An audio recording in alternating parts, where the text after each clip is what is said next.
உன்னை விட பெஸ்டான ஒரு ஆண்டவருக்கு கிடைக்காதுன்னு நினைக்கிறீங்களா? உங்களோட அழகானவங்க நிறைய பேர் இருக்காங்க.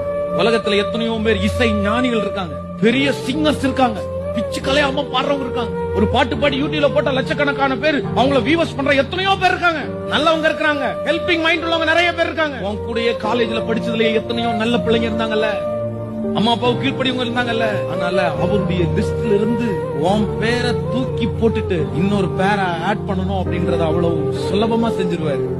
ஆனாலும் இல்லடா, உன்னை தூக்கி போறதுக்கு எனக்கு மனசே இல்ல, உன்னை ரிஜெக்ட் பண்றதுக்கு எனக்கு மனசே இல்ல. அவன் பாஸ்டர் ரிஜெக்ட் பண்ணிருக்கலாம், அம்மா அவனை ரிஜெக்ட் பண்ணிருக்கலாம். ஏய், அவனை தூக்கி போடுறா, அவனை தூக்கி போடுறா, அவனுக்கு சரியா நடிக்க தெரியலடா, அவனை தூக்கி போடுறா, அவனுக்கு சரியா பாட தெரியலடா, அவனை தூக்கி போடுறா, அவனுக்கு எதுவுமே தெரியலடா, அவன் சரியில்லடா, அவனை தூக்கி போடுறா. அவன் எதுக்கு? அவன் மூஞ்சிய பாரு, அவன் கலரை பாரு. எத்தனையோ பேர் உன்னை தூக்கி தூக்கி வேணாம் வேணான்னு விசாரிச்சாலும் ஏசப்பா அவனுடைய கையில மட்டும் உன்னை இன்னைக்கும் கர்த்தர் வச்சிருக்கிறார்.